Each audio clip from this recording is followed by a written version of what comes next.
देखो इससे पहले हम पिछले दिन क्या बताया था, संधारित्र में संचित ऊर्जा ना। आज हम बता रहे हैं संधारित्रों का संयोजन, या इसको संयोजन को क्या कहते हैं, समूहन भी कहते हैं ना। कॉम्बिनेशन और या ग्रुपिंग दोनों नाम है, कॉम्बिनेशन भी कह सकते हो या ग्रुपिंग। इंग्लिश में क्या बोलेगा, कॉम्बिनेशन बोलेगा, ग्रुपिंग बोलेगा, हिंदी में क्या बोलेगा, संयोजन या समूहन बोलेगा नहीं। तो दो तरह से होता है समांतर श्रेणी क्रम संयोजन। कैसा होता है, श्रेणी क्रम संयोजन, सीरीज कॉम्बिनेशन या सीरीज ग्रुपिंग, सीरीज कॉम्बिनेशन है। देखो ये कैसे होगा, यहां पहले समझ लो।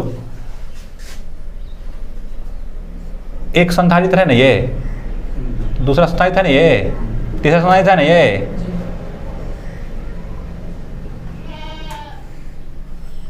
ये प्लस है, ये कितना माइनस, तो ये होगा प्लस प्लस, ये होगा क्या माइनस, ये होगा प्लस प्लस, ये होगा माइनस माइनस, ये होगा प्लस, होगा ना जी। तुम समझने का कोशिश भी करो कि ऐसे क्यों होता है। देखो इधर से प्लस है ना, ये प्लस वाला बैटरी, यहाँ प्लस दे दिया ना, तो इसके सामने सामने ये क्या होगा, माइनस होगा। पहले बता दे प्लस के सामने क्या होता है, माइनस। अब ये देखो ई इससे जुड़ा हुआ है, इसका पहले धारिता मान लेते C1 है, इसका क्या मान लेते C2 है, इसका मान लेते C3। तो देखो ई प्लेट, ई जो प्लेट है C1 का राइट वाला ई C2 के लेफ्ट से जुड़ा हुआ है ना, इस पर कोई आवेश नहीं था, तो इस पर हो गया माइनस, इसलिए सब क्या होगा, प्लस हो गया। समझ गया ना, माइनस प्लस कितना हो जाएगा, 0 हो जाएगा ना। फिर इसको देख करके इस प्लस को देख कर यहाँ क्या होगा, माइनस। अब फिर यहाँ देखो इस माइनस के बाद प्लस, इधर से तो माइनस भेजिए दिया है क्या, समझ गया ना। तो समान श्रेणी क्रम किसको कहते हैं, जब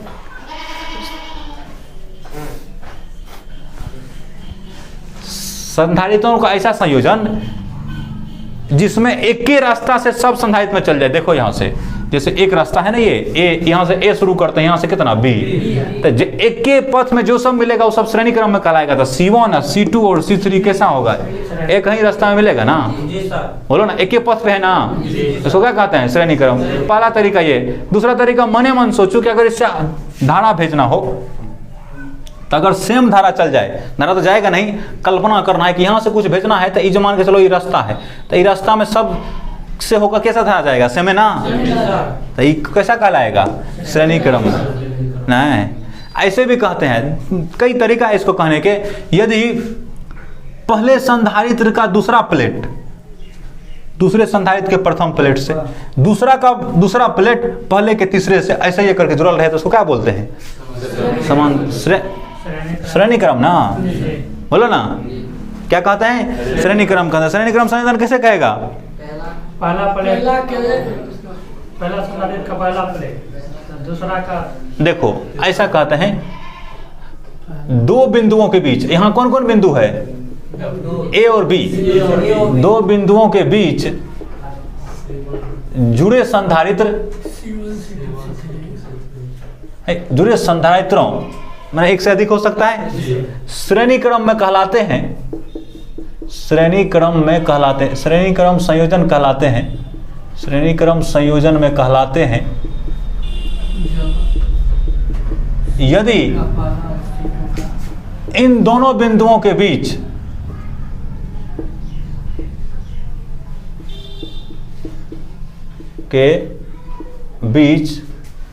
एक बिंदु से दूसरे बिंदु तक जाने का रास्ता एक हो, दूसरे बिंदु तक जाने का पथ क्या हो, एक हो। इसी को ऐसे भी कह सकते हैं, एक के धारा जाएगा ना, एक के आवेश जाएगा। एक तुमको समझना है, समझ श्रेणी क्रम में। या कहेंगे कि कैसा, पहले संधारित्र का दूसरा प्लेट दूसरे के प्रथम प्लेट से, दूसरे का दूसरा प्लेट तीसरे के प्रथम से, तीसरे का दूसरा प्लेट चौथे के पहले से, इसी तरह से जुड़ा रहता है, क्या कहते हैं। अथवा यदि पहले संधारित्र का दूसरा प्लेट, दूसरा ना होगा जी, पहले संधारित्र का दूसरा प्लेट तीसरे संधारित्र के, पहले संधारित्र का दूसरा प्लेट दूसरे संधारित्र के पहले प्लेट से ना है, दूसरे संधारित्र के कौन प्लेट से, दूसरे संधारित्र के पहले प्लेट से कॉमा कॉमा अभी और होगा ना, दूसरे संधारित्र का दूसरा प्लेट, दूसरे संधारित्र का दूसरा प्लेट तीसरे संधारित्र के पहला प्लेट से दूसरे संधारित्र का दूसरा प्लेट तीसरे संधारित्र के तीसरे संधारित्र के पहले प्लेट से, नहीं पहले प्लेट से, कॉमा तीसरे संधारित्र का दूसरा प्लेट नहीं होगा, जी सर, तीसरे संधारित्र का दूसरा प्लेट दूसरा प्लेट पहले संधारित्र के पहले कैसे होगा, चौथे ना, चौथे होगा चौथे संधारित्र के पहला प्लेट के पहले प्लेट से जुड़ा होता है, तो इसी प्रकार के संधारित्र जुड़ा हो तो इस प्रकार का संयोजन, इस प्रकार का संयोजन श्रेणी क्रम श्रेणी क्रम संयोजन संयोजन कहलाता है, श्रेणी क्रम संयोजन कहलाता है। ठीक है, श्रेणी क्रम संयोजन कहलाता है। हो गया। देखो अब तुम्हारे लिए मेन पॉइंट आएगा समझने का, जैसे यहाँ V वोल्ट का बैटिक लगाया है, कितना का लगाया है, तो देखो इस पे अगर मान लो प्लस क्यू चार्ज है, इस पे कितना चार्ज है, इस पे कितना होगा माइनस क्यू होगा, इस पर कितना होगा प्लस क्यू होगा, इस पर कितना होगा माइनस क्यू, इस पर प्लस क्यू है, इस पर कितना माइनस, समझ रहा है ना, है तुम जानते हो। देखो Q बराबर कितना जानते हो, C भी जानते हो ना, बोलो ना, है जे। अब यहाँ सुनो, Q जो है यहाँ Q तो सब पे सेम है ना जी, Q सभी संधारित्र पे कैसा है, सेम। तो C1 अलग है ना, इसका C1 है, इसका C2 है, इसका C, धारिता सबका अलग अलग है। तो देखो तो वोल्टेज अलग होगा, तब यहाँ देखो ना V बराबर कितना लिखेगा, Q/C लिखेगा ना, बोलो ना। तो अगर किसी का संधारिता C1 है तो इसका मतलब इसका वोल्टेज क्या होगा, V1 होगा ना, Q/कितना C1, नहीं समझ रहा है। तो मान लेते हैं इसके छोरों का वोल्टेज कितना है, V1, इसके छोरों का वोल्टेज कितना है, V2, और इसके छोरों का वोल्टेज कितना है, V3 होगा ना। तो टोटल वोल्टेज कितना होगा, VN होगा सब जोड़ करके। देखो तार में वोल्टेज लॉस नहीं होता है, कहने का मतलब यहाँ अगर V है तो यहाँ भी V, यहाँ भी V, यहाँ भी V, यहाँ तक भी V। अब यहाँ V1 है, यहाँ V2, यहाँ V3 है, तब ना जोड़ के सबका कितना V, बोलो ना, है। तो हम लिख देते हैं, चूंकि प्रत्येक संधारित्र पर, नहीं तो ऐसा नहीं लिखना, माना प्रथम संधारित्र पर कितना आवेश है, प्रथम संधारित्र के प्रथम प्लेट पर प्लस क्यू आवेश है, प्लस क्यू आवेश है, तो प्रेरण द्वारा, कौन द्वारा होता है, प्रेरण द्वारा इसके दूसरे प्लेट पर आवेश कितना होगा, द्वारा इसके दूसरे प्लेट पर आवेश माइनस क्यू ना, माइनस क्यू होगा। इसी प्रकार अन्य प्लेटों पर भी, नहीं जी, अन्य प्लेटों पर भी आवेश उत्पन्न होगा, अन्य प्लेटों पर आवेश उत्पन्न होगा। इसका क्या मतलब है, इसका मतलब यह है कि यहाँ पे माइनस क्यू हो गया, प्रथम प्लेट पर प्लस क्यू होगा ना, यहाँ माइनस क्यू दे दिया है ना, तो यहाँ कितना होगा, इस पे प्लस क्यू दे दिया, इस पे माइनस क्यू होगा। अब इस पे माइनस अगर, इसका मतलब इस पे क्या होगा, प्लस होगा, अब फिर यहाँ माइनस, इस तरह से यही लिख दी है ना, है। चूंकि प्रत्येक संधारित्र की धारिता क्या है, बोलो ना, अलग अलग है ना, प्रत्येक संधारित्र की धारिता क्या है, अलग अलग है। इसलिए प्रत्येक संधारित्र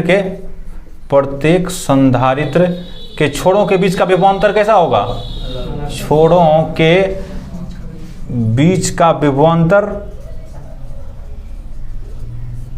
अलग अलग होगा ना, नहीं समझ रहा बात। जो कुल विभवांतर V के बराबर होगा, नहीं होगा, कुल विभवांतर V के बराबर होगा। अरे सब अलग अलग V1 V2 और V3 जोड़ के कितना होगा, V होगा ना। अर्थात यहाँ क्या लिखेगा, V बराबर कितना होगा, V1 प्लस V2 प्लस कितना होगा, V3 होगा, है? तो V1 क्या है, प्रथम संधारित्र के छोरों के बीच की विभवांतर ना, बोलो ना। तब प्रथम संधारित्र के छोरों के बीच विभवांतर कितना होगा,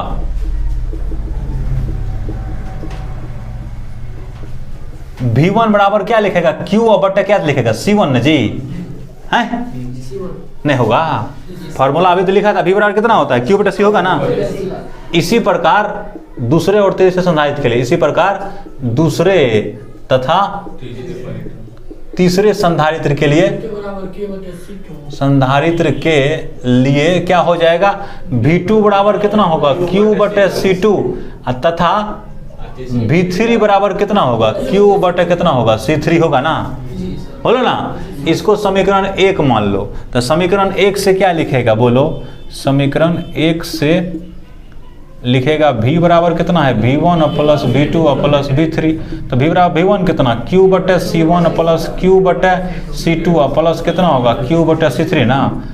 तो ये क्या होगा, Q इंटू 1 बटे कितना होगा, C1 प्लस 1 बटे C2 प्लस कितना होगा, 1 बटा C3 ना। ये कितना हुआ, V। अब देखो, अब मेन समझना है कि इस सब को हम हटाना चाहते हैं, इस सब संधारित्र को नहीं रखना चाहते, 3 को हम इसके बदले कितना रखना चाहते हैं, एक ही रखना चाहते हैं। तो ये तीनों के बदले हम कैसा संधारित्र रखना चाहते हैं, 1 रखना चाहते हैं।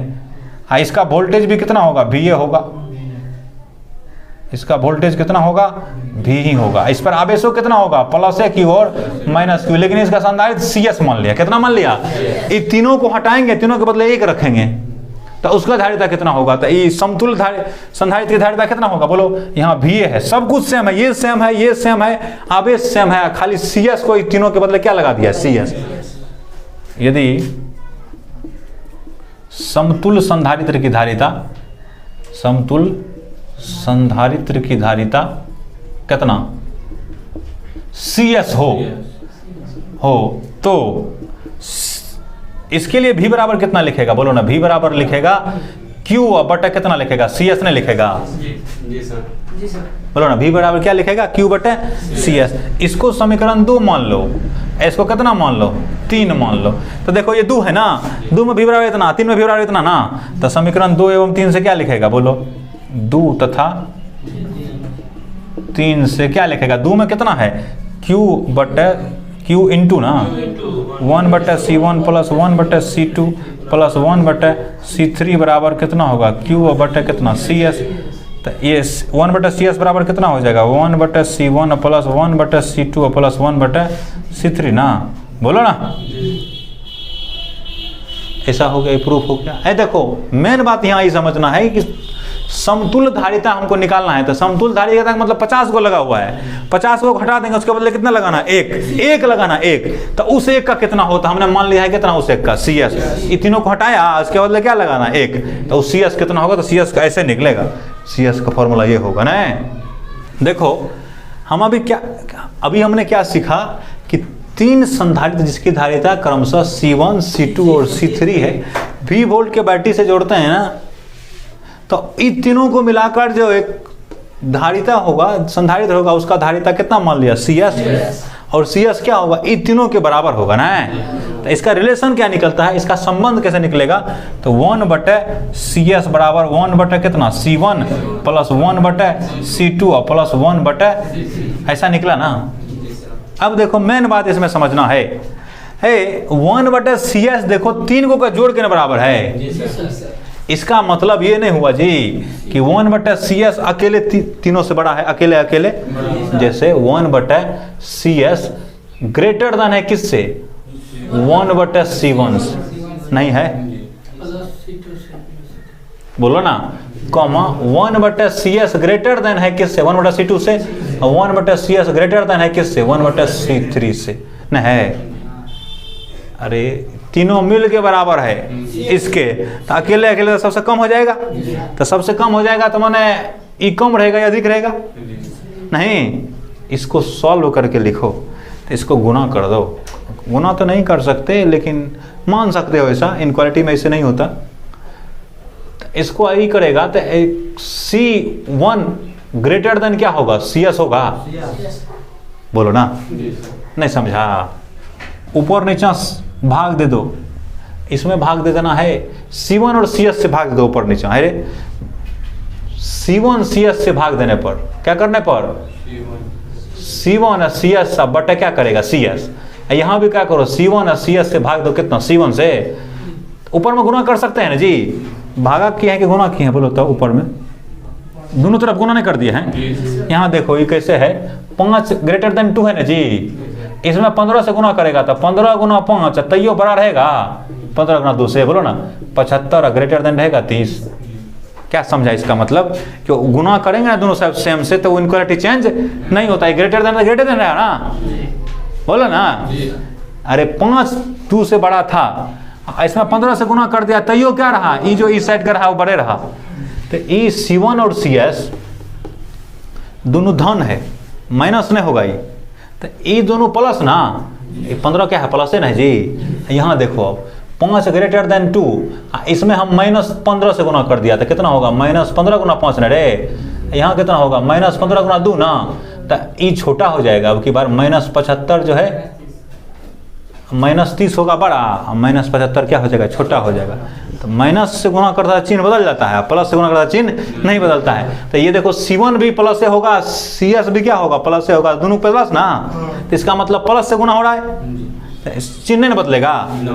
तो ये कर दिया इसको इसे यहाँ से, देखो तो CS से CS कट जाएगा, C1 से C1 कट जाएगा, तो क्या बच गया, बोलो C1 ग्रेटर देन क्या बचा, CS बचा। अब भी नहीं समझा, हमें क्या बोले थे, गुना को गुना करो, इसको यहाँ ले आओ, इसको यहाँ ले लो, तो क्या होता, बोलो तो C1 ग्रेटर देन CS हो जाता ना। ऐसे तुम समझना है मैथ की तरह से। इसमें क्या होगा तब बोलो, तो इसका तो मतलब ये हो गया, तो इसका मतलब क्या होगा, C2 ग्रेटर देन CS नहीं होगा, और इसका मतलब C3 ग्रेटर देन CS नहीं होगा, बोलो।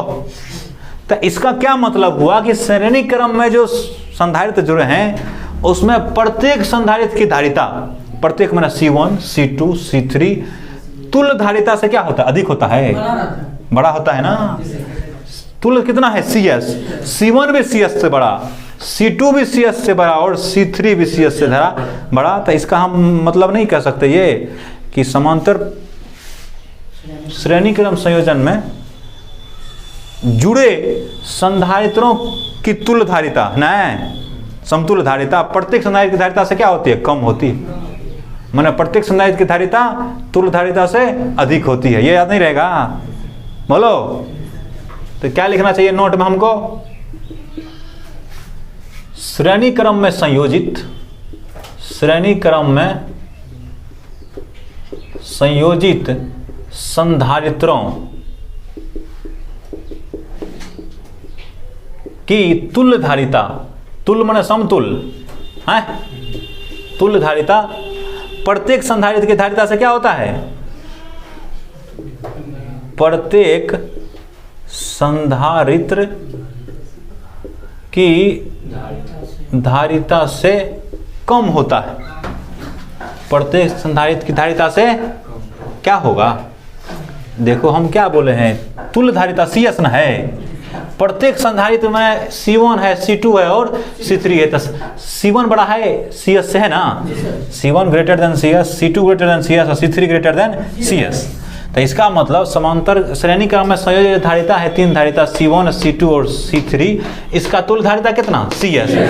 तुल्य धारिता से प्रत्येक संधारित्र की धारिता अधिक ना C1, तो क्या लिखें, श्रेणी क्रम में संयोजित संधारित्रों की तुल्य धारिता CS लिख दें यहाँ CS प्रत्येक संधारित्र की धारिता माने C1 C2 C3 से क्या होती है, कम होती है, ये ना लिखेगा, से क्या होती है, कम होती है, ये है।